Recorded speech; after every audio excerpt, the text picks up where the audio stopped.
Bismillahirrahmanirrahim. Assalamualaikum warahmatullahi wabarakatuh.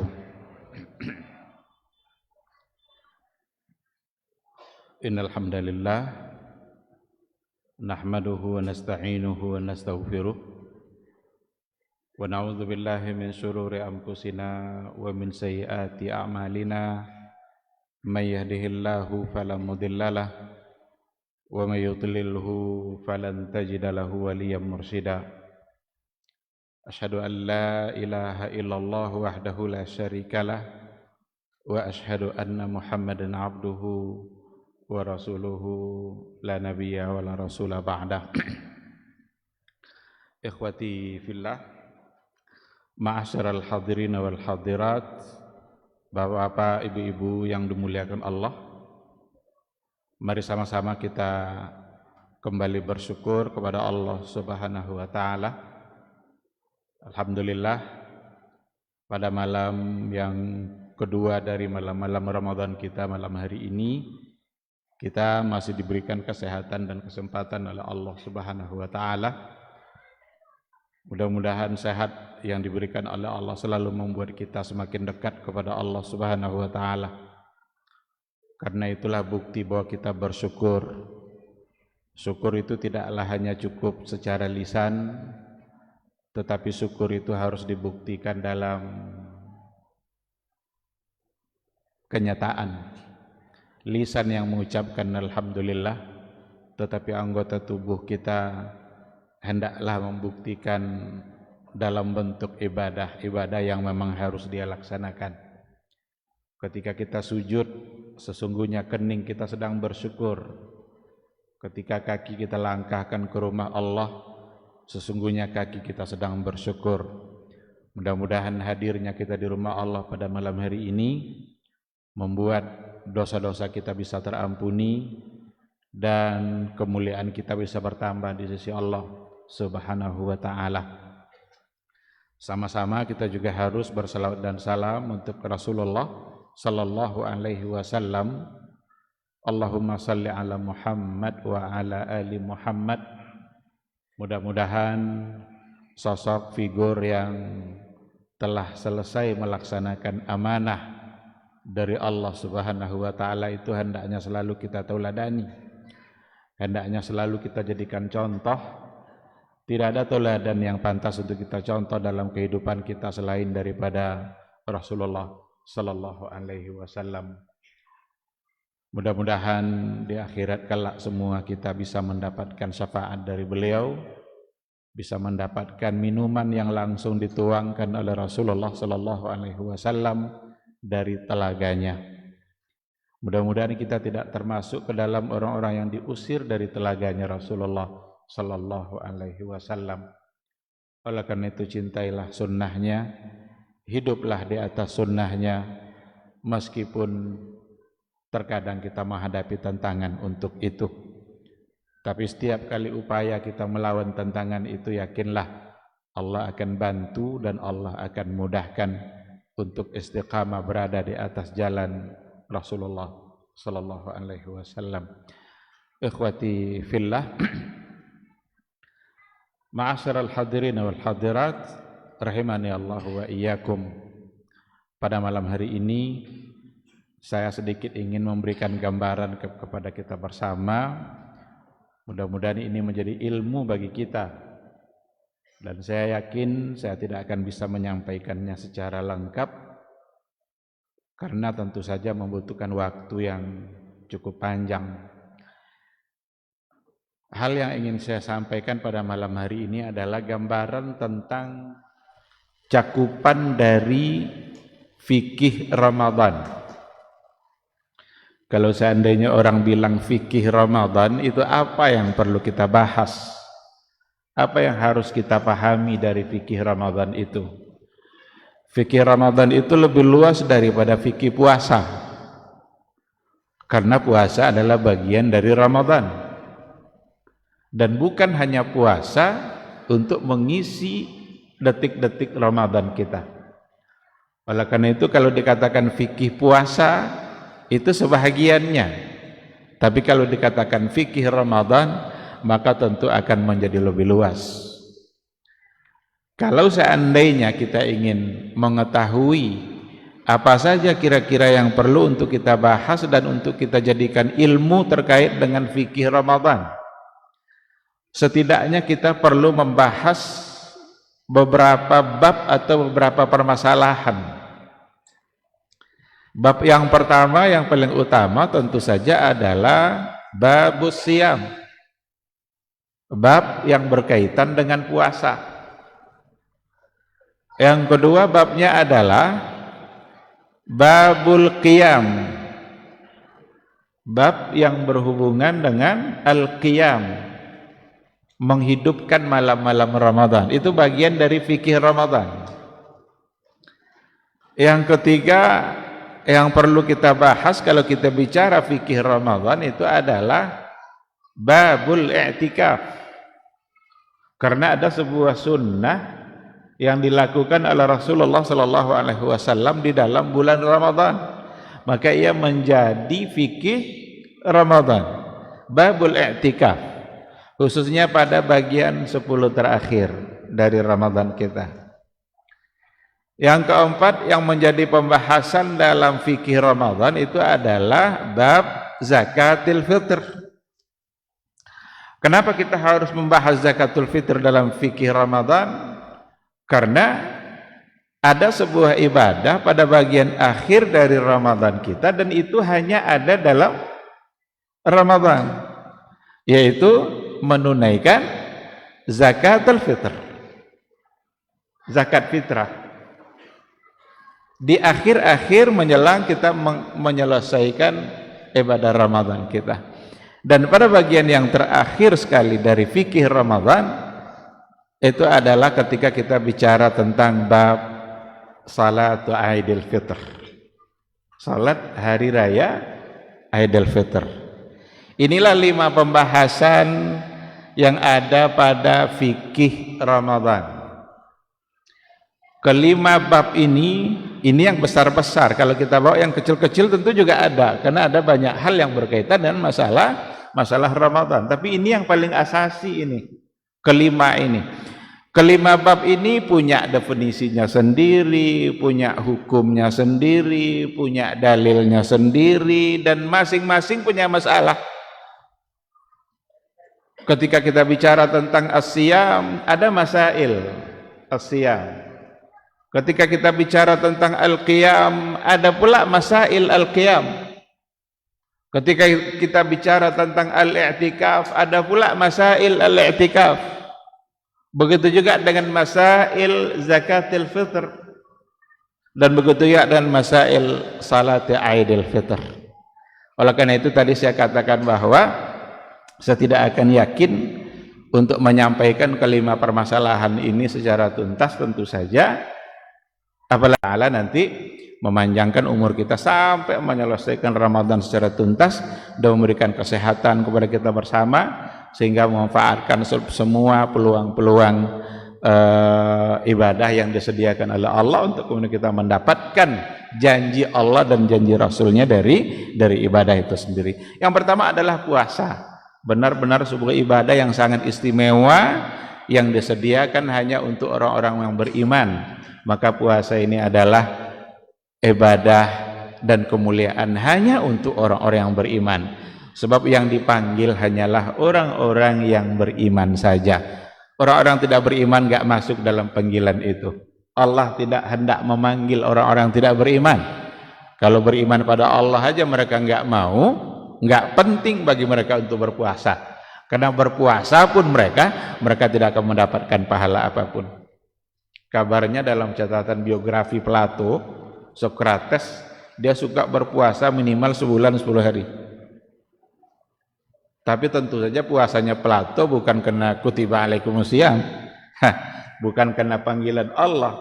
Dia tidak makan, dia tidak minum, itu dikarenakan oleh manfaat yang dia rasakan untuk fisik dan diri dia sendiri dalam melaksanakan ibadah puasa. Yang ternyata itu juga yang disuruh kepada orang-orang yang beriman. Benar-benar istimewa. Allah ingin benar-benar menunjukkan Ramadan itu sebagai bulan istimewa.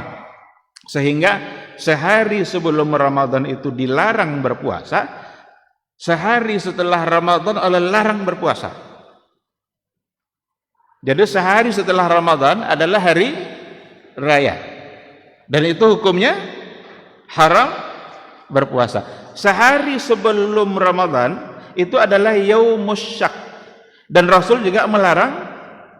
Jadi benar-benar tidak tergabung dengan yang lain, murni Ramadan itu terpisah, karena sebelum dan sesudahnya adalah hari-hari di mana Allah larang untuk berpuasa. Ketika sudah mulai 1 Ramadan, berakhir nanti sampai 1 Ramadan 30 atau 29, full 1 bulan, menjadi sebuah keistimewaan yang hanya dimiliki oleh orang-orang yang beriman.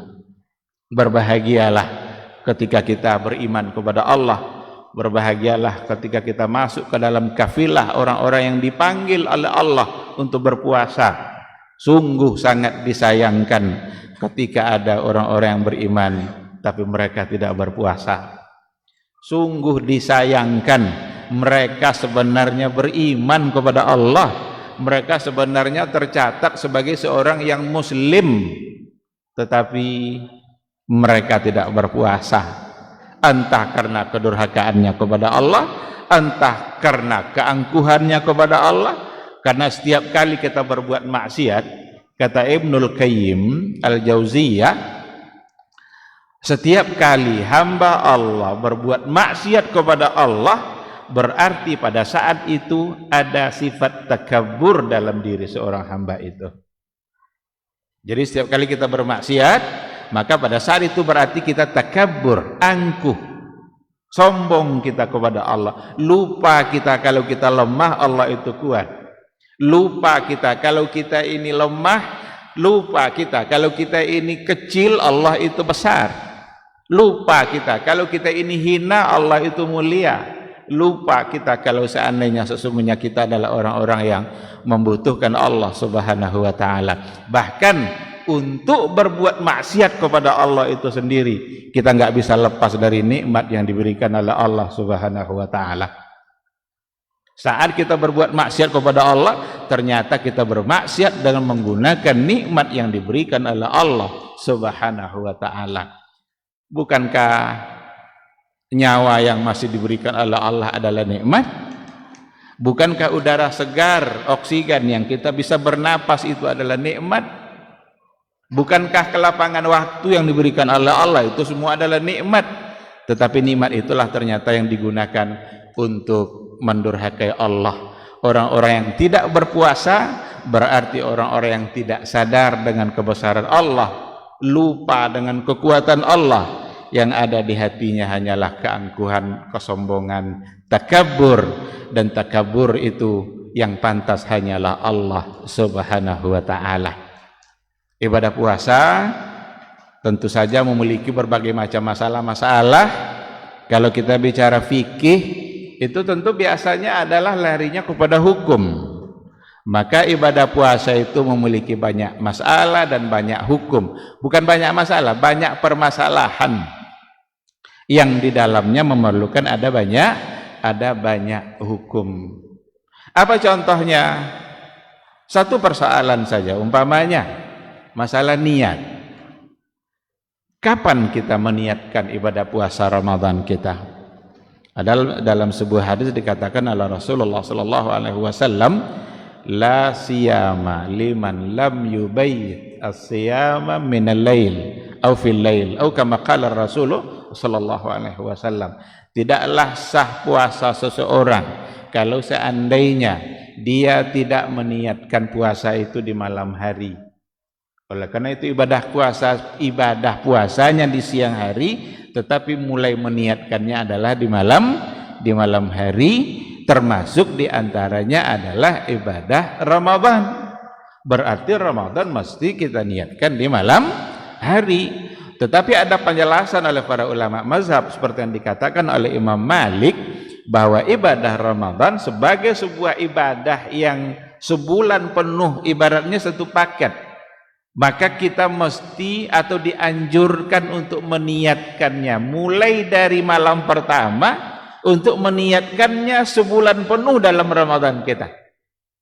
Dan nanti tinggal lagi kita mengulang-ulang kembali niat untuk setiap kali kita melaksanakan ibadah puasa. Karena persoalannya nanti begini, kalau seandainya ada orang yang tidur dah jam 11, lalu tidak terbangun dia kecuali setelah azan subuh, atau kecuali ketika iqamah untuk salat subuh, apakah di hari itu dia tidak berpuasa? Karena dia tertidur berarti dia tidak punya niat. Apakah dia tidak berpuasa di hari itu? Dia mesti berpuasa di hari itu. Karena dia sudah meniatkan untuk Ramadannya sebanyak sebulan penuh. Dan nanti setiap kali dia mau sahur itu saja, itu sebenarnya sudah bagian dari niat. Buat apa sahur? Karena memang besok mau puasa, bukankah itu niat? Jadi jangan juga nanti diartikan bahwa niat itu haruslah sesuatu yang terucap, kata nawaitu itu ya kalau awak kadang kalau ndak tasawuf nawaitu lu niat nomor lah. Banyak yang contoh itu. Padahal an-niyatu ini ijma' ulama, an-niyatu mahalluha fil qalb. Niat itu tempatnya adalah di hati. Tadi itu berarti sudah bagian dari niat. Cuma ada di antara ulama yang untuk memperkokoh keyakinan di hatinya itu diucapkan secara lisan seperti yang dianjurkan dalam sebagian mazhab Syafi'iyah. Tapi yang sesungguhnya an-niyatu mahalluha al-qalb. Tempatnya ada di hati. Sekarang bagaimana kalau seseorang itu musafir? Pergi dia musafir. Orang musafir kan dia tidak wajib berpuasa. Selama musafir boleh dia tidak berpuasa, boleh puasa boleh tidak, tetapi dapat rukhsah dia seandainya dia mau berbuka karena ada urusan barangkali sulit bagi dia untuk berpuasa, maka ada uzur syar'i, boleh dia untuk berbuka. Nah, sebagian ulama mengatakan begini, seandainya dia pulang dari safarnya itu berarti dia kembali memulai Ramadannya setelah safar, maka dia anjurkan kembali bagi dia untuk mengulang niatnya untuk sampai terakhir. Itu baru persoalan niat. Apakah orang-orang yang dalam keadaan janabah mana yang didahulukan, sahur dulu sehingga mandinya nanti setelah azan subuh, atau dia wajib mandi dulu sebelum masuk waktu subuh? Ini sesuatu yang sering juga dipertanyakan. Kenapa orang bertanya tentang itu? Dia masalahnya begini, bukankah kita wajib dalam keadaan suci dalam berpuasa? Jawabannya iya, berpuasa wajib dalam keadaan suci. Kalau seandainya nanti mandi janabahnya itu setelah masuk waktu subuh, berarti ada di antara detik-detik Ramadannya di mana dia dalam keadaan tidak suci. Umpama lali memini azan subuh, baunya mandi, ini dalam keadaan puasa, berarti 5 menit pertama dia dalam keadaan tidak suci. Inilah sebab munculnya pertanyaan itu. Tetapi para ulama memberikan penjelasan dalam masalah ini ketika dikatakan oleh Allah, uhilla lakum lailatas siyami arrafasu ila nisaikum. Dihalalkan bagi kalian untuk berhubungan suami istri di malam Ramadan. Kapan terakhir malam itu? Masuknya waktu? Berarti batas terakhir bolehnya adalah ketika masuk waktu subuh. Sekarang ketika ada orang yang yang mengerjakannya pas menjelang mau subuh, selesai itu masuk waktu subuh, tentu dia setelah masuk waktu dia akan mandi. Maka para ulama berdasarkan dengan kaidah dilalatul isyarah oleh para ulama, ini isyarat untuk mengatakan bahwa boleh mandi janabah meskipun setelah masuk waktu subuh. Jadi kalau nanti berbenturan, kalau mandi dulu abiu kalau tidak bisa makan, tapi kalau makan dulu mandi setelah subuh, biarlah makan dulu nanti mandinya setelah subuh daripada mengejar mandi dulu sementara nanti buru-buru buru-buru makan, karena makan setelah masuk waktu subuh itu dipastikan tidak boleh. Sementara mandi janabah dibolehkan, maka begitulah para ulama memberikan penjelasan. Kalau kita coba bawa kepada masalah-masalah kontemporer yang hubungannya sama puasa umpamanya, apakah donor darah membatalkan puasa? Apakah cuci darah membatalkan puasa? Apakah pakai infus itu membatalkan puasa? Itu semua adalah al-masail al-mu'asirah al-muta'alliqah bisiyam. Masalah-masalah baru, masalah-masalah kontemporer di mana berhubungan dengan ibadah puasa. Intinya kalau kita sakit boleh tidak berpuasa. Sakit seperti apa? Sakit yang memang dia merasa sulit untuk melanjutkan puasa. Sekarang ada orang cuci darah. Cuci darah itu apakah membatalkan puasa atau tidak? Darah dikeluarkan, dicuci, nanti dimasukkan lagi. Mayoritas ulama kontemporer itu mengatakan itu membatalkan puasa. Kenapa demikian? Karena yang masuk kembali itu tidak lagi hanya murni darah, tapi darah yang sudah dicampurkan ke dalamnya nutrisi. Ada nutrisi, ada gizi, glukosa, macam-macam. Berarti fungsinya sama dengan makan. Maka orang kalau selesai cuci darah, dia akan merasa segar, karena masuk ke dalam tubuhnya bukan lagi sekedar darah, tetapi ada hal-hal yang lain. Samalah dengan orang yang kelaparan, loyo, kasih makan, segar kembali dia kan, bisa menyimpoli dia. Tadi loyonya, setelah makan bisa beraktivitas kembali. Berarti ada sesuatu yang dimasukkan yang fungsinya sama dengan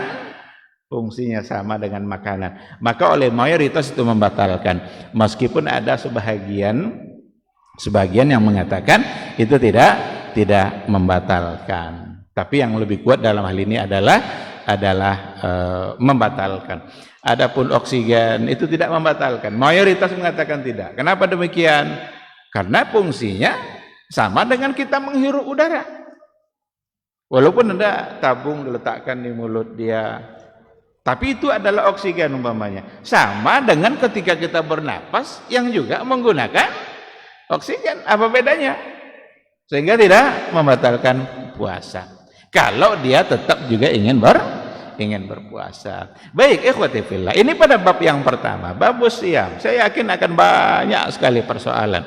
Apalagi persoalan-persoalan baru yang bermunculan dalam kehidupan kita yang hubungannya adalah dengan ibadah puasa. Apakah terkait dengan keabsahannya atau dengan sesuatu yang bisa mengurangi pahalanya. Mungkin tidak membatalkan, tapi bisa mengurangi pahalanya. Ketika dilarang untuk ghibah umpamanya, nggak boleh.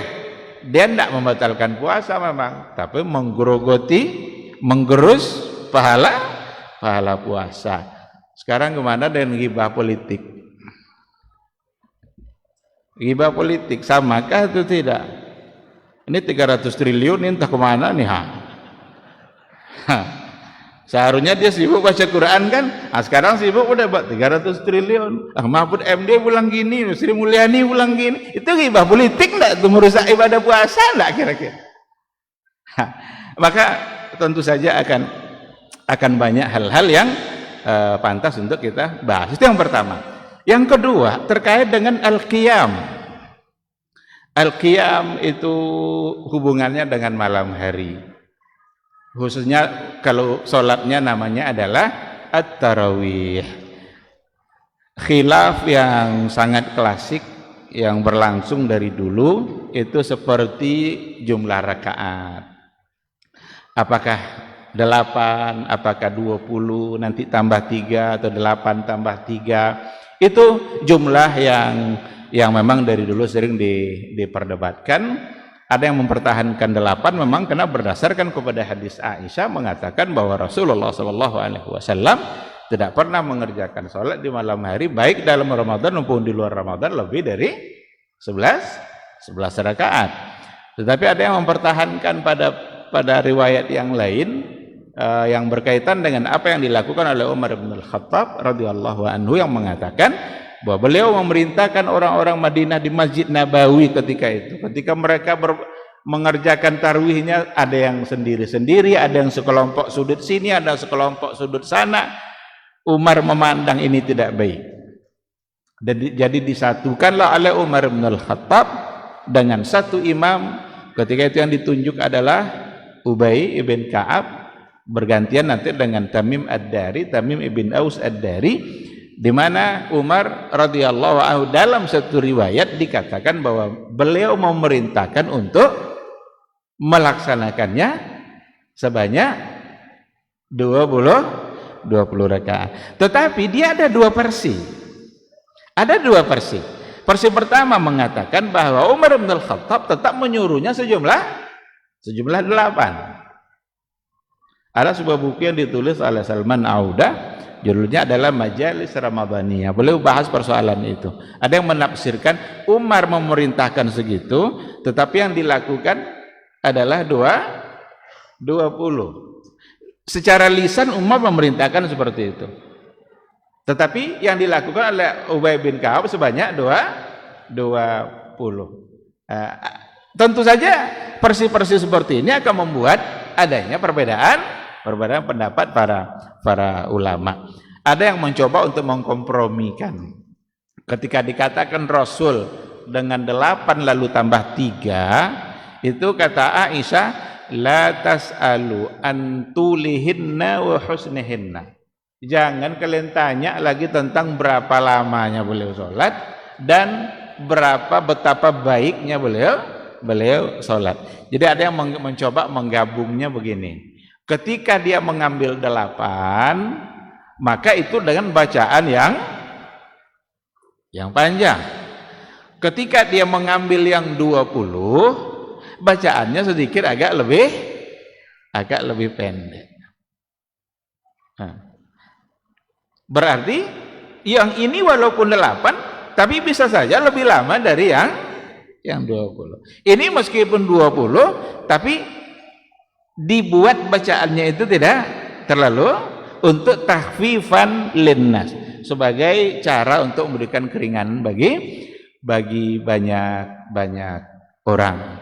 Karena ya kalau sholat sendiri, sholatlah seberapa mau, seberapa panjangnya, tapi kalau bersama-sama tentu perlu mengingat keberadaan makmum yang ada di belakang, yang barangkali juga ada yang sudah tua, ada yang sedang sakit, ada yang punya hajat dan lain sebagainya. Intinya persoalan jumlah bukanlah persoalan yang untuk diperdebatkan, yang membuat kita menjadi berbantah-bantah. Selesai sudah seharusnya, karena memang kita tidak akan bisa mengambil satu kata dalam persoalan ini, karena ulama dari dulu memang memperbincangkan dan memperdebatkannya. Bahkan pada masa Umar bin Abdul Aziz, dalam catatan sejarah itu dikatakan bahwa tarawihnya itu khusus untuk Madinah berjumlah 36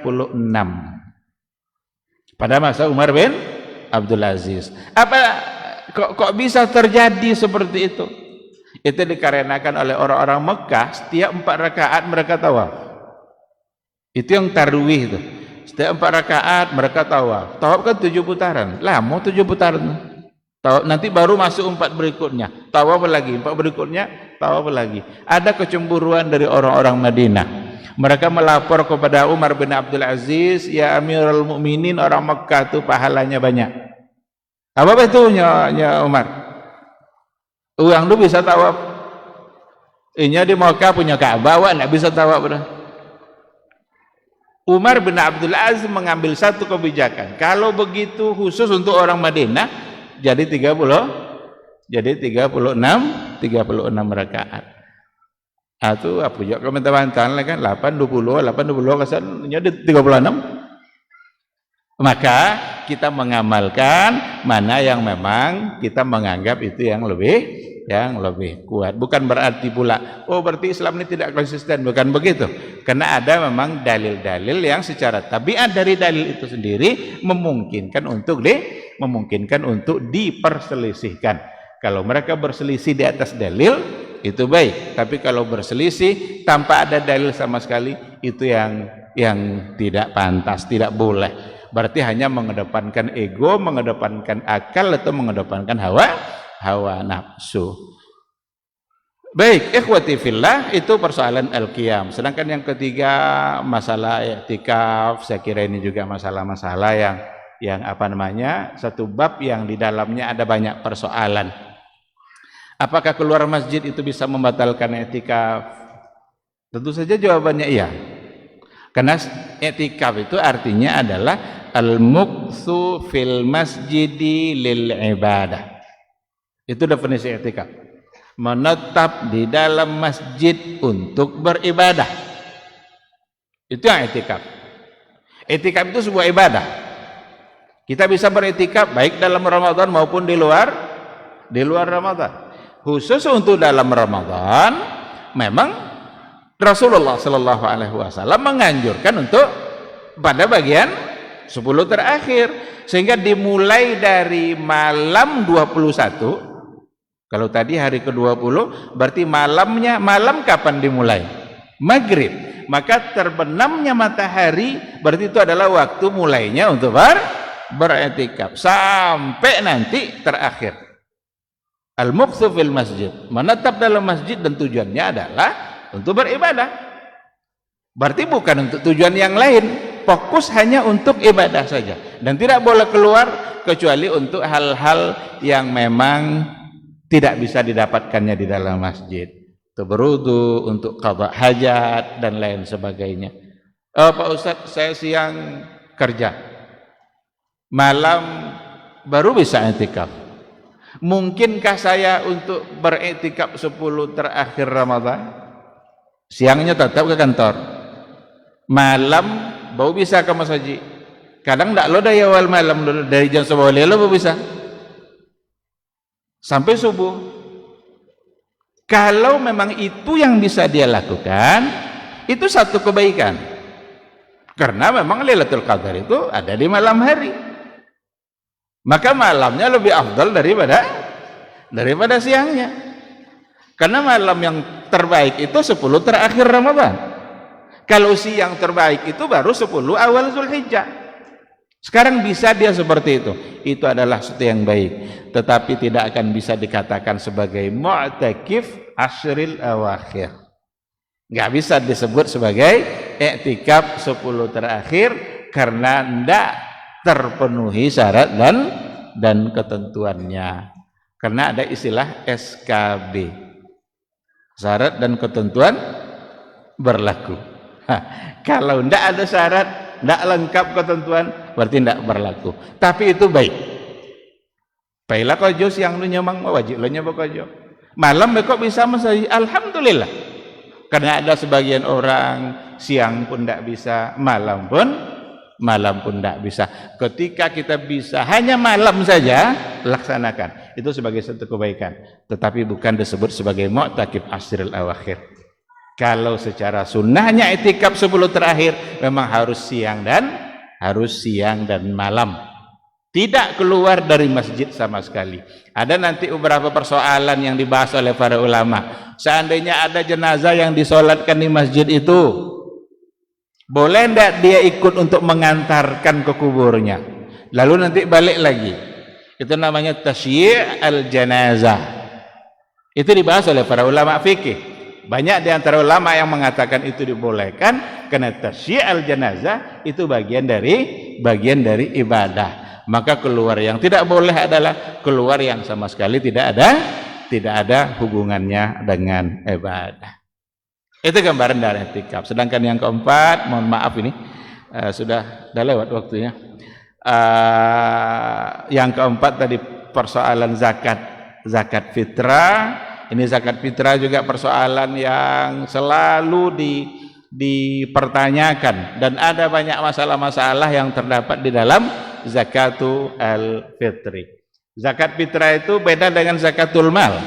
Kalau zakat mal itu syaratnya kaya, kalau zakat fitrah itu syaratnya muslim yang hidup di dalam bulan Ramadan. Seandainya ada bayi yang dilahirkan Sesaat menjelang terbenam matahari besok Idul Fitri, sore tadi lahir dia sebelum terbenam matahari, wajib dibayarkan zakat fitrahnya.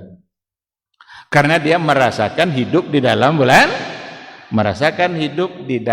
bulan Ramadan. Kalau dia lahir setelah terbenam matahari, berarti tidak, karena dia tidak merasakan hidup di dunia ini dalam bulan Ramadan. Ada persoalan di kalangan para ulama, apakah janin yang ada dalam rahim ibu dibayarkan zakat fitrahnya?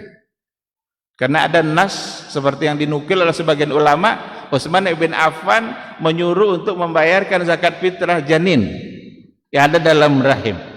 Tapi perintah itu tidak menunjukkan perintah yang wajib terlaksana, tetapi belum menganjurkan, sehingga para ulama tidak mengambil sebagai hukum sebagai sebuah kewajiban. Tapi ketika dia sudah dilahirkan, meskipun sesaat menjelang terbenamnya matahari, maka berkewajiban untuk membayar zakat fitrah.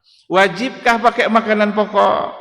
Bolehkah pakai uang? Ini juga masalah yang sudah lama antara jumhurul ulama dengan Abu Hanifah. Abu Hanifah yang sedikit agak luas dalam memandang persoalan ini, beliau mengatakan yang penting inti dari zakat fitrah adalah ughnuhum ani soal, hindarkan mereka dari meminta-minta pada hari itu, sehingga beliau membolehkan untuk mengeluarkan dengan menggunakan uang senilai makanan pokok untuk seukuran zakat fitrah. Tetapi jumhurul ulama, Imam Malik, Imam Syafi'i, Imam Ahmad mengatakan tidak boleh, karena pada masa Nabi uang itu sangatlah banyak, tetapi tidak ada satupun mereka disampaikan dalam riwayat, tidak ada satu riwayat yang mengatakan bahwa mereka membayar zakat fitrah pakai uang, padahal uang ada. Mereka hanya membayar dengan menggunakan makanan pokok. Tapi ada argumentasi, ada jadalnya, ada ikhtilaf yang mereka saling jawab. Ketika jumhur mengatakan seperti itu, dibalas oleh Abu Hanifah dan yang mengikutnya. Apa kata Abu Hanifah? Rata-rata makanan yang dijadikan zakat fitrah pada masa dahulu itu makanan yang bisa langsung dimakan. Umpamanya korma atau kismis, anggur kering, bisa langsung dimakan. Atau ada dalam satu riwayat mereka membayar zakat fitrah dengan akid. Akid itu susu kental. Mereka bayar pakai zakat fitrahnya pakai susu kental. Itu langsung bisa dimakan. Di depan yang memberi itu bisa langsung makan. Sementara pada sebagian wilayah makanan pokoknya tidak bisa langsung dimakan. Orang makanan pokoknya umpamanya beras. Beras perlu proses untuk dijadikan nasi, perlu lauk, jadi tidak bisa langsung dimakan, sehingga dia memerlukan uang juga untuk melengkapkannya sehingga bisa dimakan. Jadi ada jawab menjawab mereka di antara masalah itu. Nah, oleh karena itu yang lebih aman ya kalau ingin selamat pakai jumhur, makanan pokok. Yang lebih aman lagi kasih beras, selipkan sedikit, kasih beras, selipkan sedikit uang di samping goni beras itu. Ini berasnya, ini uang untuk lauknya, sehingga terpenuhilah kebutuhan orang-orang fakir. Itu dalam persoalan zakat fitrah. Idul Fitri saya kira persoalan ini hari raya, ini juga masalah dalam kajian fikih yang sebenarnya semua bab ini dibahas pada bab yang terpisah. Masing-masing bab yang 5 tadi dibahas pada bab-bab yang terpisah. Tarawih dibahas dalam bab as-salawat al-masnunah, salat-salat yang disunahkan. Iktikaf dibahas pula dalam masalah tertentu. Zakat fitrah dibahas pula dalam bab zakat. Salat hari raya dibahas pula dalam bab-bab salat yang disunahkan. Tapi untuk fikih Ramadan memang mencakup kelima pembahasan itu dan perlu untuk didalami. Alhamdulillah pas waktunya selesai atau dari tadi selesainya waktu ini. Tapi yang jelas saya mohon maaf karena terlalu banyak waktu barangkali yang diambil. Saya hanya sekedar menggambarkan tentang fikih Ramadan. Begitulah gambaran dari fikih Ramadan. Tinggal kita kembangkan saja nanti masalah-masalah yang tidak tersampaikan. Mudah-mudahan Allah selalu membuka pintu hati kita untuk belajar dan selalu memberikan semangat bagi kita untuk menambah ilmu sekaligus untuk mengamalkan ilmu yang sudah didapat. Demikian, terima kasih. Sekali lagi mohon maaf. Subhanakallahumma wa bihamdika asyhadu an la ilaha illa anta astaghfiruka wa atubu ilaik. Wassalamualaikum warahmatullahi wabarakatuh.